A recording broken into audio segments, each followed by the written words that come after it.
Hello again, everyone. Mark Hackle, Macomb County Executive. John Paul Rayer, one of our deputy executives here in the county, just giving you an update what's going on here in Macomb County specifically, and the numbers are pretty telling. I mean, you stop and think about our first case was March 13th here, recorded COVID case, and now, boy, the numbers are staggering. It's not even a month later.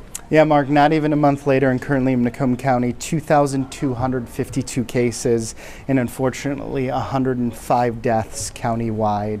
Again, as we've been looking at the numbers, working with our health department team and also our folks in emergency management, it's community spread. It's all across Macomb County, and it's very much one of those things where we're looking at the social distancing and personal responsibility. Statewide, it seems as if the state of Michigan is having a lot of chatter at the national level with the media outlets. 17,221 cases, 727 deaths, and again, the concentration here in southeast Michigan. You know, we want to spend a little bit of time talking about this modeling everybody talks about, and the question is to, the stay home, stay safe, save lives order. What does this really mean? And try to put things into perspective. So whether it's, the experts at the national level, Dr. Fauci, and I think even, obviously, I think there's the other Dr. Birx. Dr. Birx. They keep talking about these models, and they kind of give us a perspective as to where we're headed. And if we do nothing here and we didn't have this stay home, stay safe order, you're talking around 4,700 deaths by what they talk about like August 4th. Yes, for the state of Michigan. So if we do nothing, 4,700 deaths as a result of this.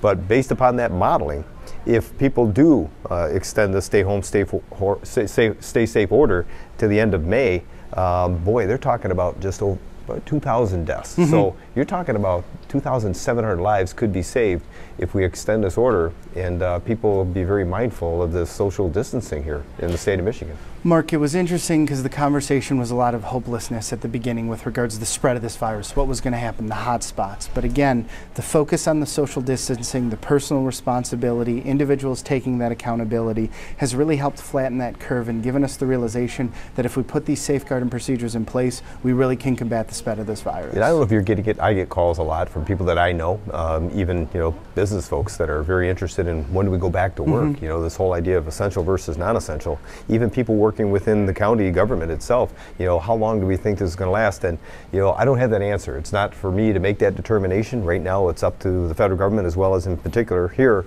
the state of Michigan. So for the governor to make that decision, it's not an easy decision, but one when you're thinking about saving lives, it becomes easier to make. And so with that, we think you're going to probably see that extension of the stay home, stay safe, save lives order taking place, as well as when people are going to be able to open up as far as businesses, essential versus non-essential, because that is a huge difference. I mean, you're talking about less than half of the number of deaths as a result of this. So again, I'm getting a lot of questions. I keep telling people there's a reason why. I mean, this is a real issue here. Mark, it's an issue and it's working, and I think that's the other thing with regards to the engagement that we've had with folks in the business community, also with our community service organizations.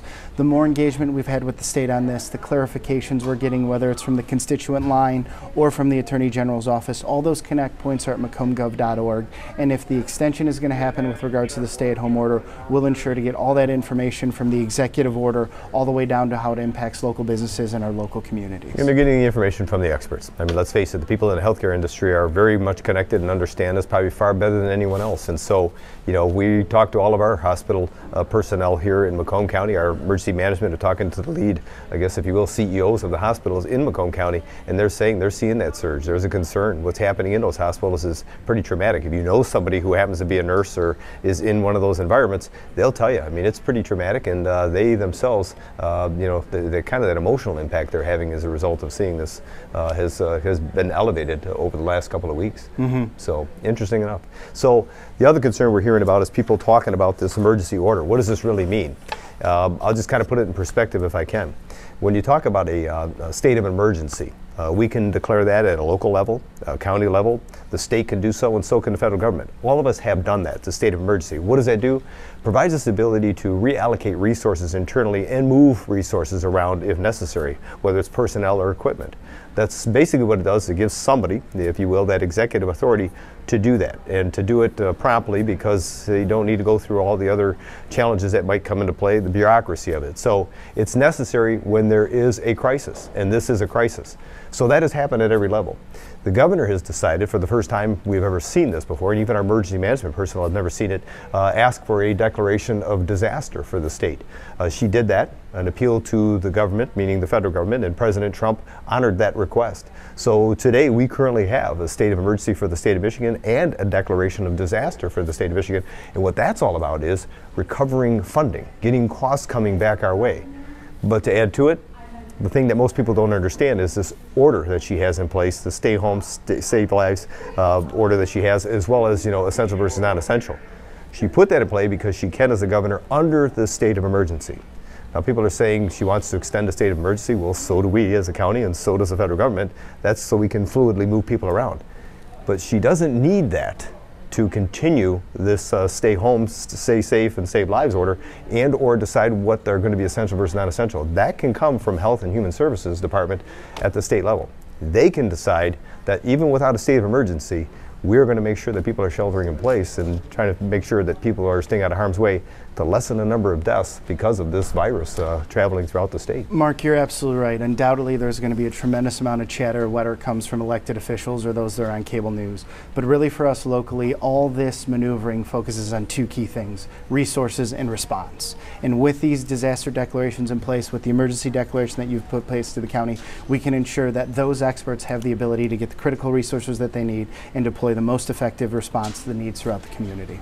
And interesting, if you watch the governor when she gives her updates, you'll see somebody sitting next to her. That's Dr. Caldoun. She's the one that could make that determination with or without an emergency order.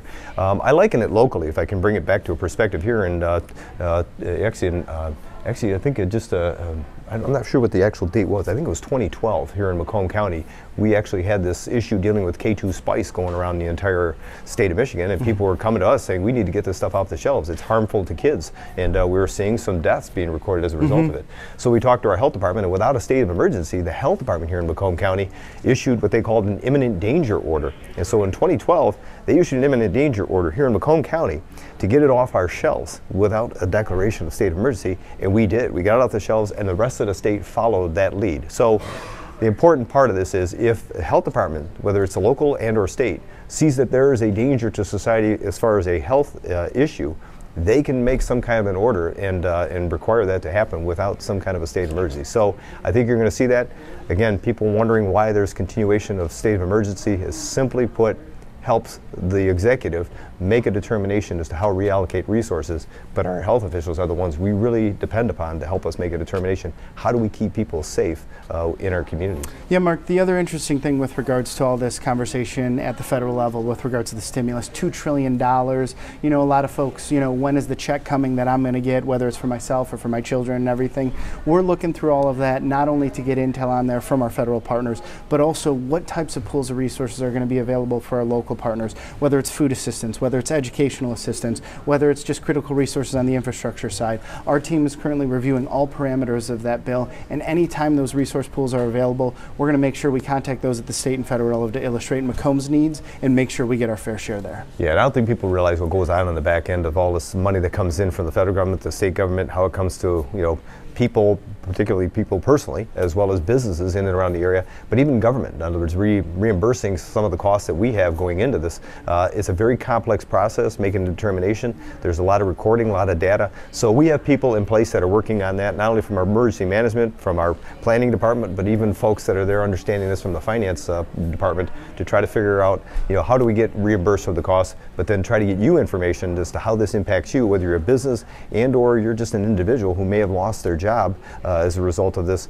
We're going to try to get you all that information as best we can. Again, going to macombgov.org, we'll keep you updated on that. So for now, we just want to thank you for joining us. Remind you to please stay home, stay safe, save lives, and continue to keep you and your family safe. Thanks, everyone.